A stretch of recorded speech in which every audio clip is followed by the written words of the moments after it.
At baka meron pa tayong mga kapatid sa labas. Magsipasok po, mga kapatid sa labas. Praise the Lord. Amen. Kamusta po ang bawat isa? Amen? Amen. Pwede na tayo makinig ng salita ng Panginoon? First of all, I would like to thank the Lord. I'm still trying to compose myself dahil hanggang kanina ay nangungusap ang Panginoon.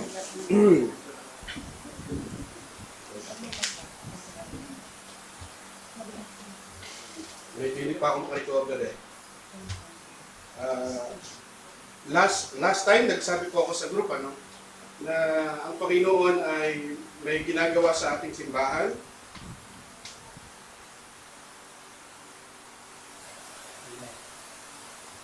Sorry po, medyo hindi pa nakaka-recover.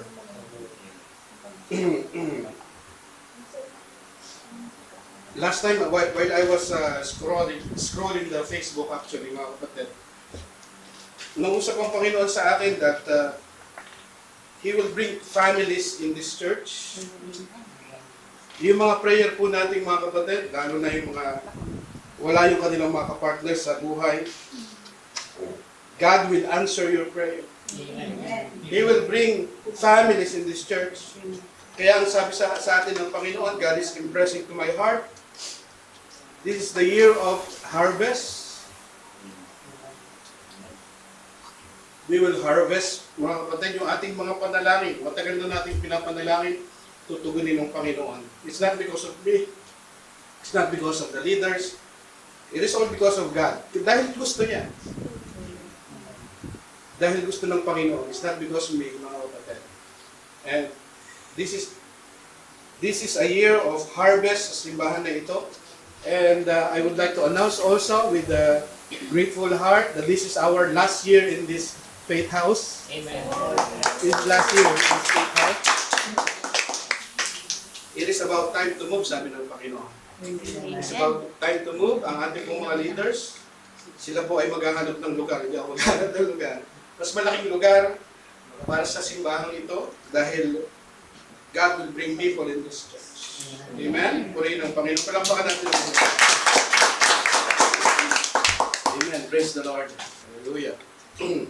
Amen. Ang ating pong pag-aaralan sa gabi ito is about encouragement, particularly. Ang title po natin is Be a Barnabas. Ang ating pong team ay characteristic of Barnabas we need in our churches today. Kailangan po natin ng isang Barnabas sa simbahan ito. Ngayon sa gabi ito, kikilalanin po natin kung sino si Barnabas, ano yung mga godly characteristics ni Barnabas, yung katangian ni Barnabas na pwede nating i-emulate o gayahin at ma-inspire po tayo lahat. But before that, let me share a short story. Ang title po nito ay The Coach and the Worst Player. There was a boy who was the worst player on his basketball team. Tama-tama, meron tayong mga maglalaro mga kapatid. Ito para sa inyo to.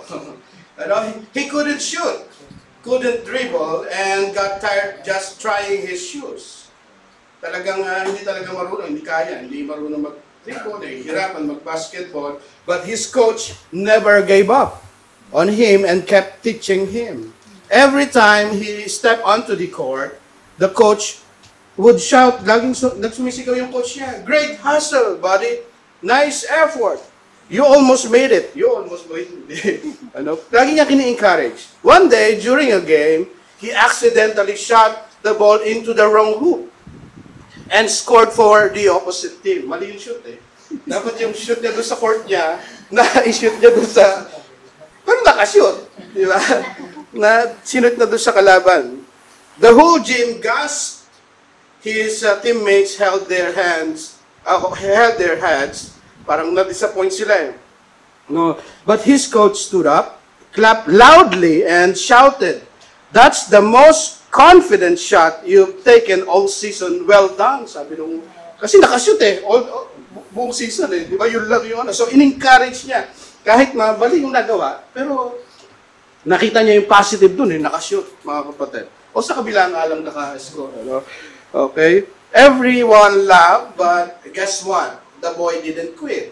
Because someone believed in him, he kept showing up. Years later, he became coach himself, known for how well he motivated kids who wanted to quit.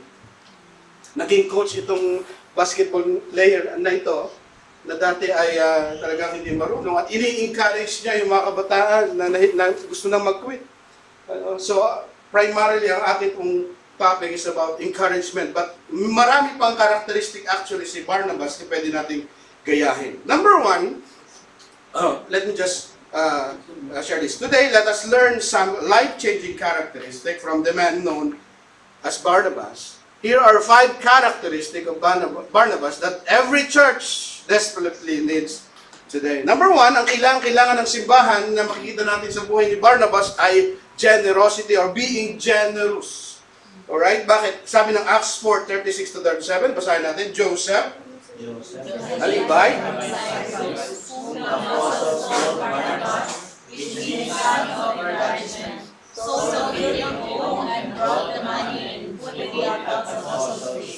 Amen. Praise the Lord. Unang katangian ni Barnabas, mga kapatid, ay generosity. He's being generous. Barnabas is an example of generosity. He was willing to give up some of his possession to support the ministry. He sold a field he owned and brought the money to the apostles. That is considerable amount of money.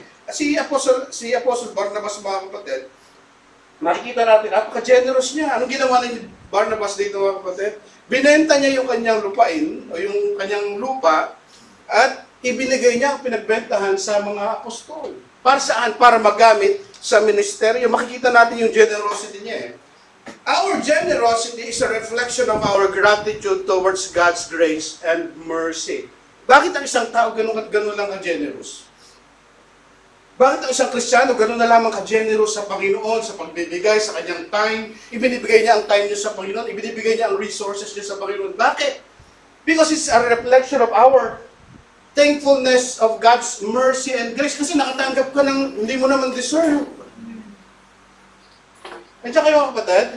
Nakatanggap siya ng kaligtasan mula sa Diyos na hindi niya deserve, out of God's mercy and grace. Ano na lamang yung kakarampot na ibibigay niya sa Diyos at ibabalik niya sa Diyos? Kaya it is our reflection of our gratitude towards God, yung pagpapasalamat mo na lamang sa Panginoon. Nagpapasalamat ka sa Diyos, napakabuti ng Diyos sa buhay namin. Ano na lamang yung kakarampot na resources na ibibigay mo sa Diyos? Ano na lamang yung konting time na ibibigay mo sa Panginoon? Biruin mo, all throughout the week, nagtatrabaho ka. Ilang oras na lang pupunta sa simbahan para magpasalamat sa Panginoon. It's an act of gratitude. Bakit nagpapasalamat ka, Lord? Salamat po sa buong linggo na binigay niyo po sa amin. Ano na lamang yung 3 oras, 4 na oras na pupunta ka sa simbahan upang magpasalamat sa Diyos? It's a reflection of our gratitude towards God na napakabuti ng Panginoon. Yan yung kinakanta natin kanina. We receive undeserved favor from God and it's an act of gratitude towards Him. Kaya tayo nagbibigay. Salamat, Lord. Kaya tayo, mga kapatid, hindi tayo nagbibigay sa gawain ng Panginoon. Hindi ito business na parang, ay, magbibigay ako sa tithes and offering, baka babalik. No? Doble. O gusto ko pa ng Lord, gusto ko ng ng kotse, magbibigay pa ako. Hindi ganoon ang pagbibigay. Sana nag-business ka na lang kung ganoon ang mindset mo. Na nagbibigay ako para dumami ang aking ari-arian. Hindi ganoon. Nagbibigay ka kasi nagpapasalamat ka sa Diyos. Amen. Nagbibigay ka. Bakit? You don't deserve everything that you have right now. Lahat ng meron ka. May pamilya, may mga ari-arian, may sasakyan, may trabaho, may buhay. Bakit ako nagbibigay? Kasi salamat, Lord. Ano ba naman ito? Kakarampot. Mga kapatid, ganoon yung mentality ni Barnabas. Lupa, binigay niya sa Panginoon. Because of his generosity, out of his gratitude towards God. God used generous people to sustain His ministry. Ang ministry nakakatayo, mga kapatid, dahil ginagamit niya yung mga taong marunong magbigay sa gawain ng Diyos. Let us be real. Church needs money to operate. Hindi naman libre ang magtira dito, mga kapatid. Hindi libre ang sewa. Di ba? Ang dewa, sa Dubai, dewa. Hindi libre yan eh. Kung tayo dito sa simbahan natin, hindi ko ini-inform kayo ng yung mga gastusin natin para maobliga kayo magbigay. Hindi ho, ha? nawa, hindi gawin ng mga kapatid yun, ano, nag-preach dito o nagsishare dito. Nagbibigay tayo out of our love towards God and out of our gratitude towards God. Hindi dahil, kailangan ng church dito, kailangan ako magbigay. That's out of necessity. Napupilitan ka lang magbigay. Di ba? So, ini-inform natin para naintindihan natin ano ba yung mga pinagkakagastusan natin. Di ba? O meron tayong mga transportation. Di ba? Meron tayong pagkain. Meron tayong bahay. Yung ating flat, mga kapatid. So, ang katotohanan, money is essential. Kailangan natin eh. Di ba, mga kapatid?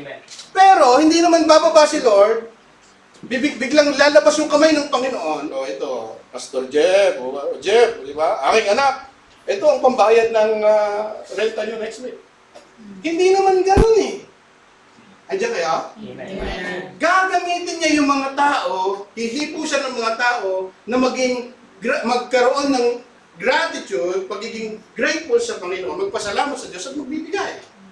Ganun ang gagawin ng Panginoon, hindi bababa yung kamay ng Panginoon. Ito ang pambayad next month ng inyong renta. Hindi ka mga kapatid. He will use people to sustain the ministry. When we say God will provide, we do not mean that God will stretch out His hands from heaven to give us money.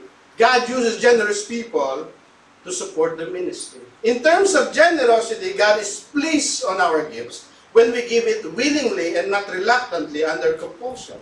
Natutuwa ang Diyos kapag meron tayong pusong willing magbigay sa Diyos. Bukas ang puso na nagbibigay sa Diyos, hindi napipilitan.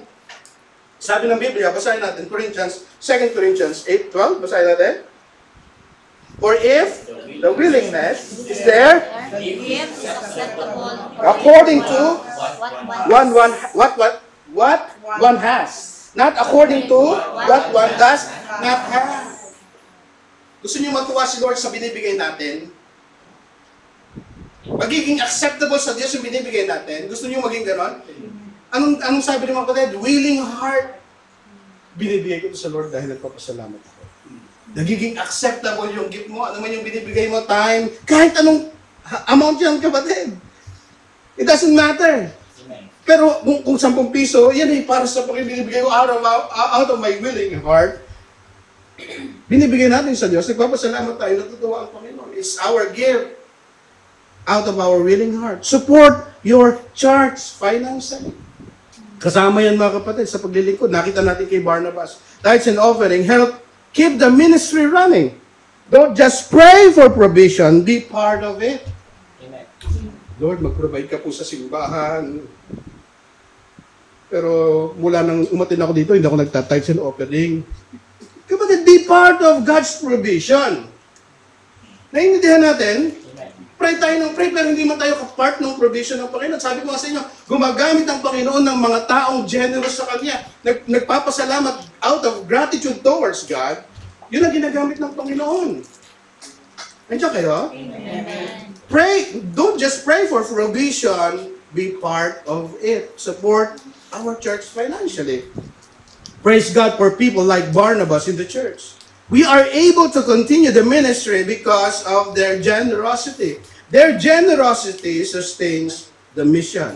We need more like Barnabas in the church. Be Barnabas. Sabi mo sa katabi mo, be Barnabas. Amen. Sa generosity pa lang yan. Generosity pa lamang. Generous people are God's agent. Gusto mo maging kasangkapan ng Diyos, maging generous ka. Hindi lang natin sinasabi dito, yung tithes and offering, hindi lang yun eh. Yung pagtulong sa mga nangangailangan. Nagiging ahente ka ng Diyos. Nagiging kasangkapan ka ng Diyos. May mga taong nananalangin sa mga oras na ito, Lord, wala po kaming pagkain. O, sa panahon na yun. Ngayon, sa Pilipinas, ang daming nabaha. Ang tindi ng baha, mga kapatid. Maraming nagpe-pray ngayon, Lord. Kailangan po namin ng pagkain, makakain ng aming pamilya. Be God's agent. Help people who are in need. Nagiging kasangkapan tayo. Generous people are extension. Ito nga yung pinost ko of God's loving hands. Extension ka. Ikaw na taong generous sa mga tao na sa paligid mo, lalong-lalo na yung mga nangangailangan. Nagiging extension ka ng kamay ng Diyos eh. Tandaan natin yan, nagiging agent ka ng Panginoon. Hindi naman, kaya sabi ko sa'yo, hindi naman yung kamay ng Diyos bababa doon sa mga nagpe-pray sa Kanya. Hindi naman bababa para ibigay yung pangangailangan niya. Ito, bigas. Ito, ulam. Hihipo siya ng mga tao para i-provide yung mga pangangailangan niya. You might be answered prayer to someone. May nananalangin, baka ikaw yung answered prayer ko, ha? Ano? Ipaparinig ko na lang sa Facebook yung aking prayer request. Hindi, biro lang ako. Okay? Help struggling members. If someone in the congregation is in need, like food, rent, etc., transportation, be a Barnabas and help quietly. Remember that God supply, increase, and store of seeds and enlarge the harvest of the generous. Ito napakaganda. Sino ang nagbibigay ng seed? Ang Diyos. Amen. Sino ang nagpapalaki ng kaban, ng ating tahanan, ng ating storehouse? Ang Diyos. Amen. Sa Kanya lahat galing yan eh. Bakit ka may pera ngayon? Galing sa Diyos. Kung gusto mo, may desire kang magbigay pa, maging generous sa iba, sa simbahan, sa mga kapatid, sa mga nangangailangan, magkaroon ka ng desire, Lord, palakihin mo po ang aking kaban, ang aking pong sahod, para makapagbigay po ako sa simbahan, para makapagbigay po ako sa nangangailangan. Ang perang meron tayo, hindi para sa ating sarili lang. Amen. Tandaan niyo mga kapatid, yung sahod na meron ka, hindi yan para sa iyo. Ginagamit ang Panginoon niya para sa iba, para sa gawain ng Panginoon. Kaya nagbibigay tayo sa Diyos, hindi sa tao mga kapatid eh. Pagka nagbigay ka sa tao, yun ay para sa Diyos. Sabi kasi merong argument ako nadinig eh.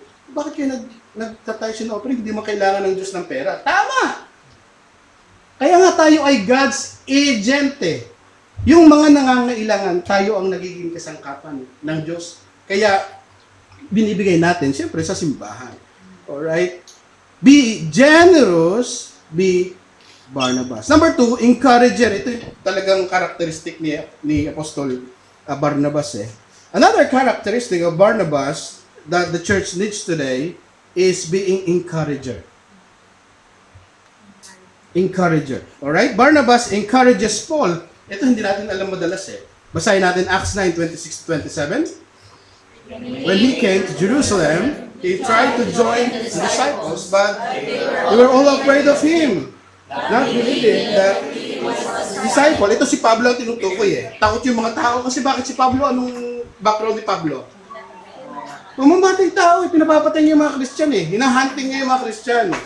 So takot sa kanya yung mga Christian. Anong nangyari? But, took him and brought him to the apostles. He told them how Saul on his journey had seen the Lord and that the Lord had spoken to him. And now, how in Damascus he had preached fearlessly in the name of Jesus. Paul had a terrible record. The disciples were suspicious, but Barnabas stood by him because Barnabas took the initiative to introduce Paul to the apostle. Nakita natin, takot yung mga tao kay Apostol Pablo. Dahil nga sa background niya eh. Anong ginawa ni Apostol Barnabas?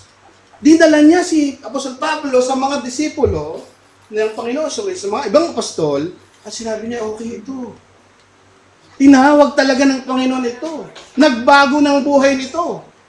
Naniwala siya kay Barnabas, kay Apostol Pablo, mga kapatid. Pero yun, walang naniniwala eh. He became an encourager kay Apostol Pablo. Pag may mga taong nangangailangan ng encouragement natin, we must be a Barnabas to them. God uses people to encourage us and push us sometimes. Proverbs 27:17, basahin natin. Iron. Ano sabi dyan? As a man sharpens the countenance of his friend. Ang bawat isa sa atin, kailangan natin mga kapatid, ang bawat isa to encourage us. Like iron sharpens iron. Kaya kailangan tayo may mga kaibigan, kapatid sa Panginoon. Because we need them to encourage us. Amen. The first thing that you'll notice about Barnabas is that his name was Joseph the Levite. Yan yung talagang pangalan ni Barnabas eh, Joseph the Levite. The name Barnabas was given to him by the apostles and I think for good reason. Binago yung pangalan ni Barnabas. Dati, Joseph. Joseph the Levite. Dahil bakit? Ang tindi kasi ng pagiging encourager nito. Piruin mo kung hindi niya in-encourage si Apostol Pablo, di ba? Niloob ng Panginoon na encourage ni Barnabas si Apostol Pablo para nakita nyo 13 epistle sa Biblia ay sinulat ni Apostol Pablo. Amen. Ang tindi mga kapatid. At ang ginamit si Apostol Barnabas para i-encourage si Apostol Pablo. Tapihin natin yung katabi natin. Encourage natin mga kapatid. Malaking bagay ang encouragement natin. Alam mo ang ibig sabihin ng Barnabas? Barnabas means son of encouragement. Kaya naman pala, di ba mga kapatid? Son of encouragement. But not all of us, tandaan natin, tignan basahin natin. Acts 4:36.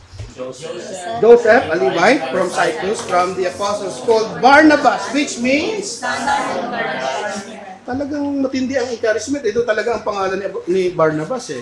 All of us need encouragement, but not all of us give encouragement. Lahat tayo kailangan ng encouragement, amen? Amen. Ang problema, hindi lahat tayo nag-i-encourage. Ang gusto natin, mag-discourage. Ay, may pinagdadaanan ka, ay congrats! Dadaanan mo rin yan. Lilipas din yan. Lahat tayo, kailangan natin ng encouragement eh. Kahit ang pastor, kahit ang leader, kailangan ng encouragement. Kahit akala natin, laki-laki, talagang machong-macho. Hindi yan tinatablan ng problema. Di ba? Ano yan eh? Malakas yan eh. Everyone needs encouragement. But the problem, not everyone gives encouragement. Let us encourage one another, mga kapatid. Be a Barnabas to those who need encouragement. Acts 11:22-23. Basahin natin. News of these rich years of the church in Jerusalem, and they sent Barnabas to Antioch. When he arrived and saw the evidence of the grace of God, he was glad. And what? Encourage them all. Talaga naman kumbaga sa encourager, talagang itong number 1 na encourager. In-encourage si Pablo, in-encourage niya lahat ng mga kapatid. Kaya pala ang pangalan niya ay Son of Encouragement. Ano pang nangyari? Then, encourage them all to remain true to the Lord with all their hearts. All of us needs encouragement, one way or the other. The world is full of negative people. Tama? Puro negative eh. May problema ka, pag nagbukas ka ng Facebook, negative. Diba? Puro negative. Pag nagsabi ka ng problema mo sa katrabaho mo, negative ang sasabihin. Wala nang mangyayari, ganyan na talaga. Nagsabi ka, hindi ba natin yung kumpanya natin, wala nang pagbabago dyan. Tapos may ang mga Pilipino, mahilig pa magpangalan, may alias eh. Ayan, si Negro na yan.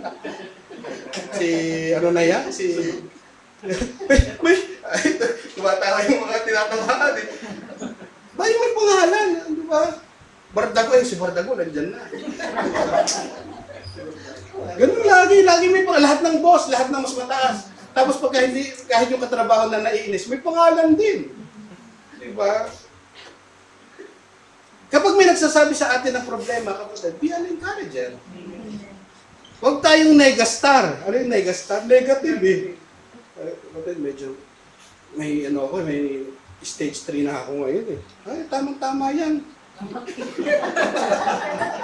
Ay, congrats eh. Gagraduate ka na. Encourage them with the word of God. Pray for them. Diba, mga kapatid? Ilang pirma na lang. Sasabihin mo, ilang pirma na lang. Kapatid, be an encourager. Sabihin mo sa katabi mo, be an encourager. Maraming negastar eh, maraming critics. Naysayer, laging naysayer. Hindi, wala. Ito yung pangarap ko sa buhay, hindi mo makakamtan yan. Negative eh. Yung bata pa lang, dinidiscourage na eh. Ito pang pangarap ko maging piloto. Ay naku, babagsak ang eroplano.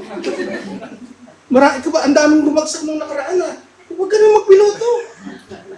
Negative eh. Naysayer ang tawag doon eh. Negative lagi. Diba, encourage mo, yun ang gusto niyang mangyari eh. Di ba? Kahit na maghirap tayo, anak. Pero pagtatapusin kita, be encouragement to someone. Amen. The world is full of negative people. Sabi nga natin, be an encourager. Choose to become an encouragement to someone. Send a private message or note to someone going through a hard time. May mga, nakikita nyo, may mga problema, di ba? Parang malungkot si kapatid, parang tahimik. Medyo lumalakas bro. Pero parang tahimik. Be an encouragement. Amen? I-message natin, tapikin natin, ipag-pray natin. Diba dati medyo masiyahin tong tao na ito, ngayon medyo tahimik ka. Mag-send tayo ng PM. Diba? Tawagan natin. Amen mga kapatid. Be an encouragement to someone going through in hard time. Minsan hindi mo naman mapapansin eh. Kasi masaya pa rin eh. Diba? Ang galing mag-joke, pero yung pala, purong-puno ng problema sa buhay. Di ba, be an encouragement to that person. Send a private message, sabi nga natin. Simple words like, keep going, or I'm praying for you, matter. Sabi nga natin sa katabi natin, I'm praying for you. Hindi, I will pray for you, kasi hindi mo pa pinagpe-pray eh. I will pray for you. Yan. Kung pinagpe-pray mo naman, tama yung sinasabi mo na I'm praying for you. Especially to new members of this church. We do not know what they are going through, lalong-lalo na yung mga bago. Bago pa, mga kapatid. No, encourage them. Yung pagkamay lang natin eh, malaking bagay yun. Mamaya, yung mga bago natin, kamay natin lang. Malaking bagay yun. Visit or call someone who is discouraged. Just showing up means a lot. Diba? Malaking bagay yun, nagpapakita ka, lalo na yung mga problema. Meron pinagdadaanan. O kaya nasa ospital, lalong-lalo na, at dumalaw ka, malaking bagay yun, mga kapatid. Don't forget to encourage those you least expected. Sabi nga natin, mukhang malakas eh. Si Pastor, kailangan din yan ng encouragement. Amen. Yan ang laging naiiwan eh. Si Pastor, wala yan. Ano yun? Halimaw yan eh. Yung pananampalataya niyan, hindi na yan babagsak eh.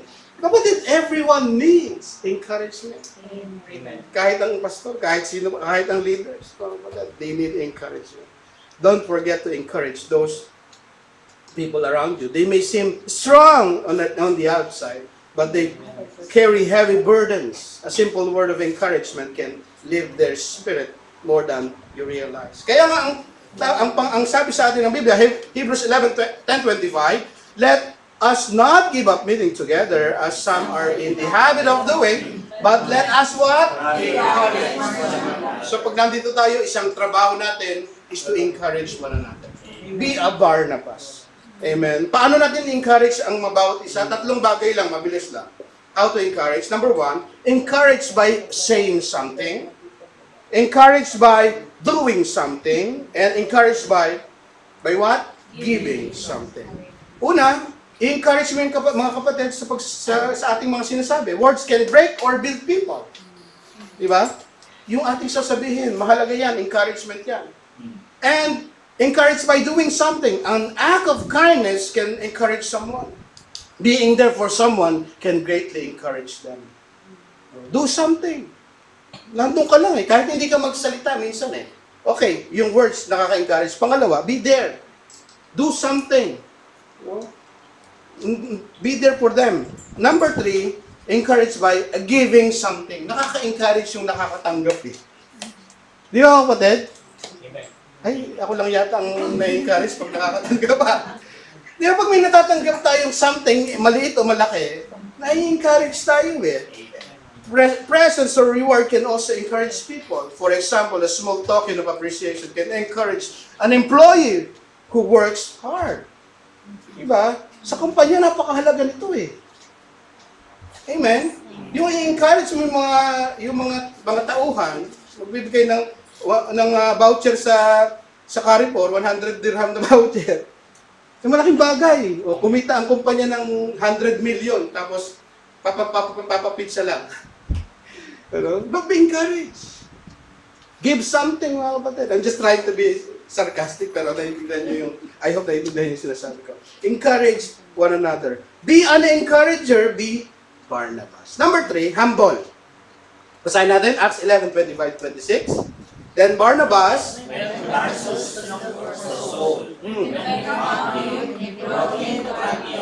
so,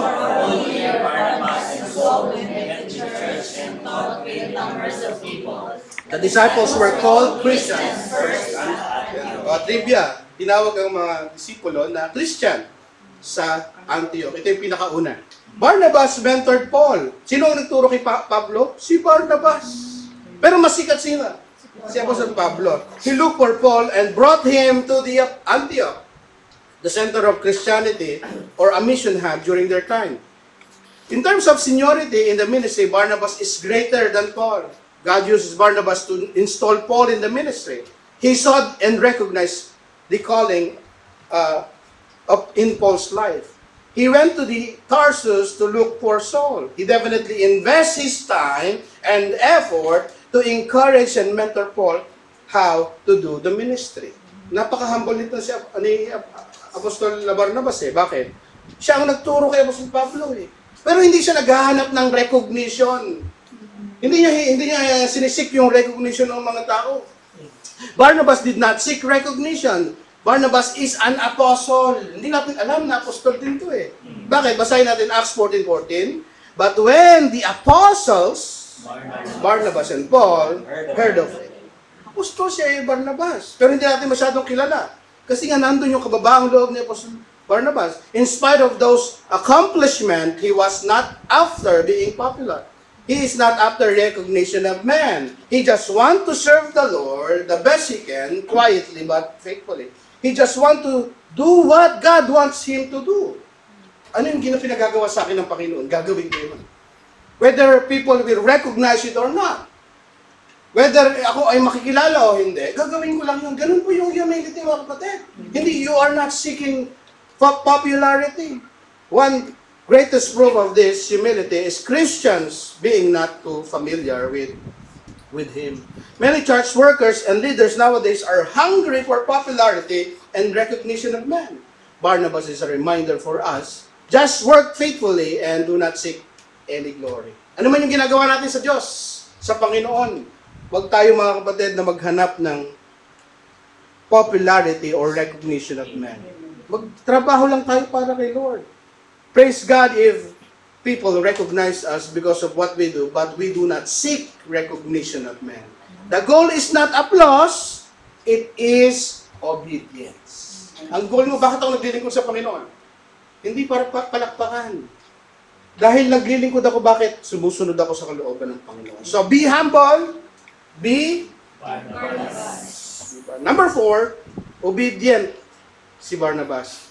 Acts 13:2-5, while they were worshiping the Lord and fasting, the Holy Spirit said, set apart for me Barnabas and Saul for the work of which I have called them. So after they had fasted and prayed, they placed their hands on them and sent them off. The two of them sent on their way by the Holy Spirit, went down to Cilicia and sailed for their Cyprus. When they arrived at Salamis, they proclaimed the word of God in Jewish synagogue. John was with them as their helper. The obedience of Barnabas is exemplary. He is always ready to go and to be sent by the Lord. He did not hesitate to obey the call of God. Makita natin dito, nang pagkatapos ilay hands ng mga apostol, si Pablo at saka si Barnabas, wala nang patumpik-tumpik eh. Hindi na sinabi, wait lang, tatapusin ko muna yung aking course. Ay, wait lang, kasi meron pa akong nililigawan, sasagutin niya muna ako, saka ako maglilingkod sa Panginoon. Ay, teka lang, kailangan muna matapos ako sa trabaho ko, kasi medyo busy pa eh. Eh, tapos matanda na, wala nang time. Kapatid, di ba? Hindi nagpatumpik-tumpik na maglingkod sa Diyos. Ang paglilingkod sa Diyos ay ngayon na. Amen. Hindi ay bukas na. Teka, saka na lang. Pagka medyo maluwag-luwag na yung aking time, pagka medyo okay na, hindi ganun mga kapatid. Don't hesitate to obey the voice of the Lord. Pag sinabi ni Lord, do it. While many people nowadays are hesitant to obey God, wholeheartedly for several reasons. Maraming reason eh. Worries of the world, tsaka takot. Yan yung mga pumipigil sa ating maglingkod. Be like Barnabas in obedience. No hesitation. I will go where you want me to go. Yun dapat ang ating motto. Sabihin nga natin, I will go where you want me to go. I will do what you want me to do. Dapat yun ang motto natin sa Lord. Lord, I will go where you want me to go. I will do whatever you want me to do. Ano yung gusto mo, Panginoon? Gagawin ko. Yun ang ating panalangin. Be like Barnabas in obedience. No hesitation. Hindi katulad ni Jonah. Anong nangyari kay Jonah? Tinatawag ng Diyos sa Nineveh. Saan pumunta? Sa Tarsis. So, opposite, totally opposite. Huwag tayong gano'n, mga kapatid. Say yes when God nudges. Whether it is joining the ministry, reaching out to someone, or making a tough decision, don't delay. Don't wait to feel ready. Saka na, Lord, pagka ready na ako. Eh baka patanda ka na pag ready ka na. Diba, mga kapatid? Andiyan kayo? Huwag ka mag-antay. Lord, saka na pagka okay na yung... Pagka nagkaasawa na ako. Yan. Maglilingkod ako sa iyo, ay nagkaasawa. Eh saka na, Lord, kasi may anak na kami. Pagka okay na yung mga anak ko, pag malaki na. Eh malaki na, tapos ugod-ugod na. Wala nang time. Mga kapatid. Di ba? Don't wait to feel ready. If God is calling you to teach, lead, or serve, obey in faith, even if you feel nervous. Di ba? Sabi ni Pastor, kapatid, mag-preach ka. Kapatid, mag-MC ka. Kapatid, mag-opening prayer ka. Opening prayer pa lang. Gumagano na yung, bakit gumilindol ba? Okay lang yun. Basta at sundin mo si Lord. Amen. Amen. Andiyan kayo, kapatid? Amen. Kapatid, magturo ka. Yes, Lord. Hindi naman ako nagsasabi sa inyo na gawin yun eh. Yes, ako'y ginagamit lang ng Panginoon. Kung patayuin tayo ng Panginoon o gamitin tayo ng Panginoon, yes, Lord, ang sagot. Hindi wait lang. Kaya, hindi yung wait lang. Kung ginagamit tayo, obey the Lord without hesitation. Be a Barnabas. Lastly, merciful. Sakto yung nating time. Another characteristic of Barnabas that we really need in the church today is being merciful. Ito talaga, mga kapatid, kailangan natin. Mercy can be defined as forgiveness shown towards someone. Pagiging merciful, pagpapatawad sa kapwa na nagkamali o nagkakasala. Compassion and mercy overlaps in the Bible. Yung compassion, no, kahabagan at saka yung galing sa Diyos na mercy, habag ng Diyos, no, ay overlap the Hebrew rachamim and Greek oiktirmos, word translated compassion, in the Bible, nag-o-overlap yung dalawa na, yung compassion at saka yung mercy. To have mercy, to feel sympathy, and to have pity. God introduced Himself as a compassionate and merciful God who forgives sin. Ang Diyos ay merciful and compassionate. Tama? Amen. Bakit? Ang dami nating kasalanan eh. Sino dito walang kasalanan? Papapako na natin. Lahat tayo may kasalanan eh. Matindi. Kahit huwag mong sasabihin, yung kasalanan ko naman, ano lang eh. Very, very light lang, Pastor. Hindi katulad ni brother, ano. Yun pa lang, malaking kasalanan mo na. Bakit may pride ka eh? Kinukumpara mo yung kasalanan mo sa, ako, Pastor, ano lang, pangungutang lang ang kasalanan ko, si kapatid eh. Pangakalon niya eh. Mas malaki siya. Hindi, walang ganun, kapatid. Pareho tayo. Kahit ako, makasalanan, mga kapatid. Makasalanan sa harapan ng Panginoon, pero kinahabagan. Pinatawad ng Panginoon. Yun yung mercy ng Diyos, yun yung compassion ng Panginoon. Pero si Apostol Barnabas, mga kapatid, ganun din meron siyang mercy and compassion eh. Basahin natin, Acts 15:36-39. Sometime later, Paul said to Barnabas, ito nag-away eh. Si Barnabas at si Pablo, nagkaroon ng problema. Ano sabi? Basahin natin. Let's go back and visit the brothers in all towns where we preach the word, Lord, what they are doing.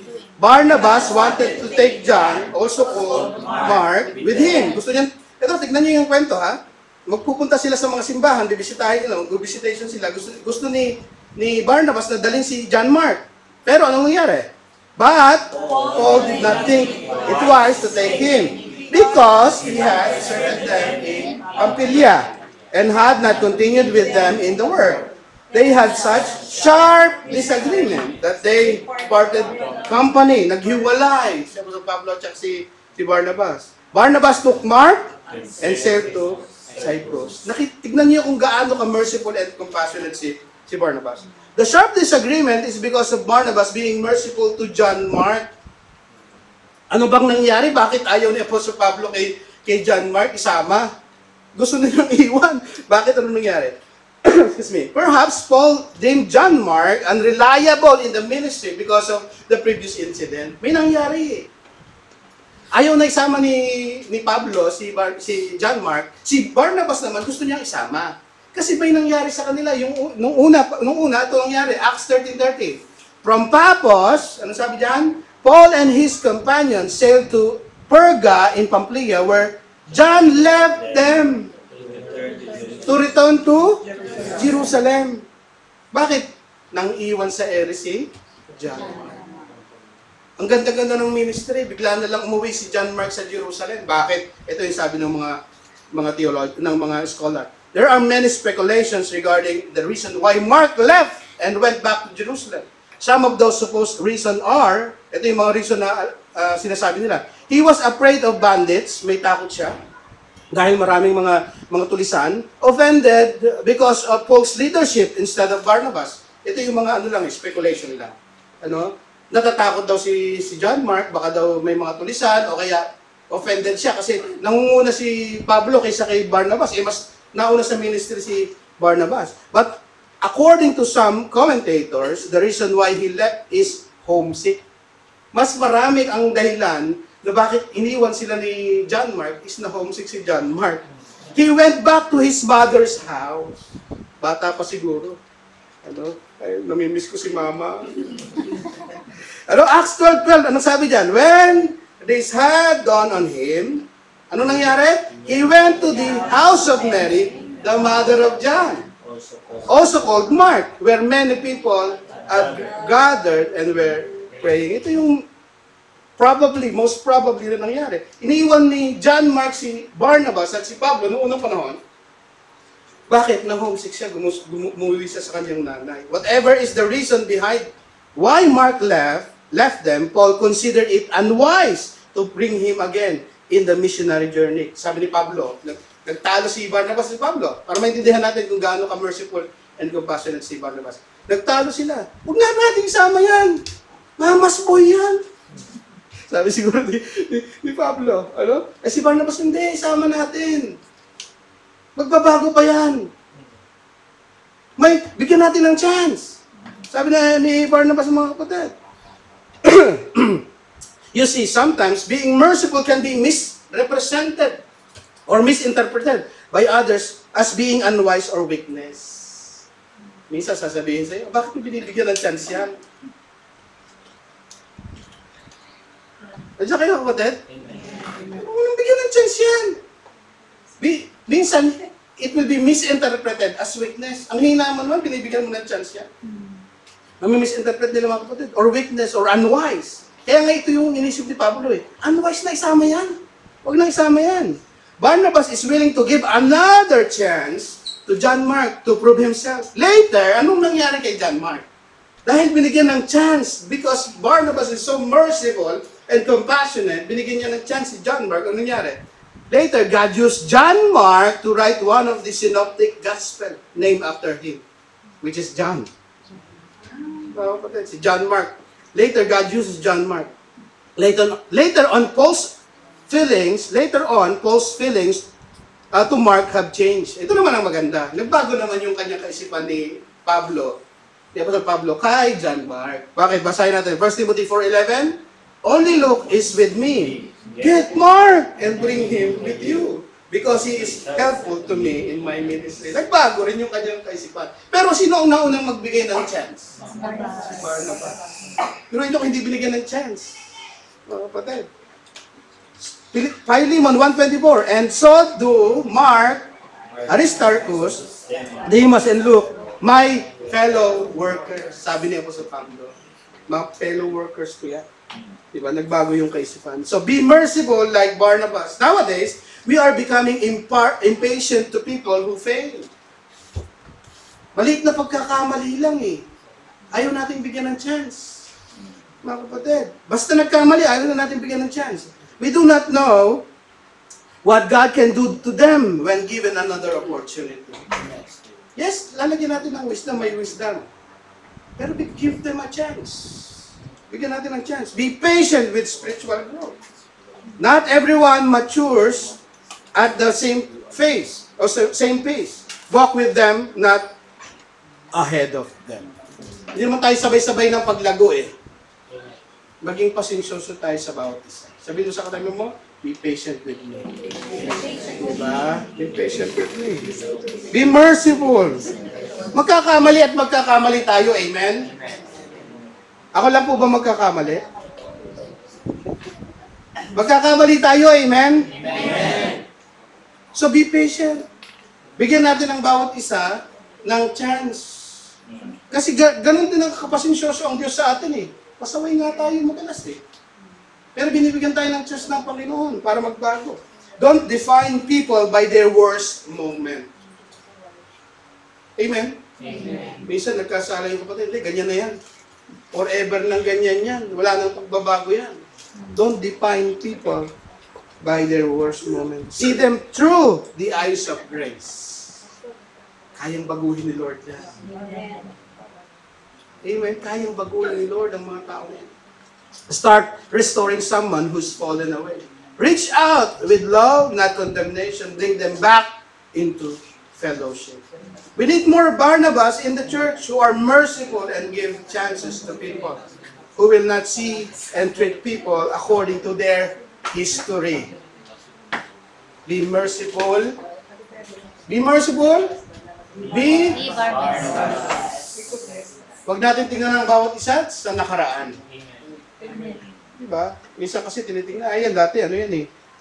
Magnanakaw yan eh. O, yung mga bag nyo dyan, ha? Huwag nyo iiwan. Minsan, although yes, maging wise tayo, pero huwag natin husgahan yung tao dahil sa nakaraan niya. Diba? Huwag natin tignan yung tao dahil sa nakaraan. Give them a chance. Kayang baguhin ng Panginoon ng kahit na sino. Walang matigas na Diyos. No? Walang matigas na puso sa mabuting Diyos. Amen. Diba? Kahit na matigas ang puso ng mga tayo, pastor, pasaway talaga eh. Huwag mo nang bigyan ng chance, itakwil mo na. No? Let us give chance to one another. Let me close the message. Be generous, be an encourager, be humble, be obedient, be merciful, and be a Barnabas. Let us all stand and we will pray. Thank you, Lord. Hallelujah. Thank you, Jesus.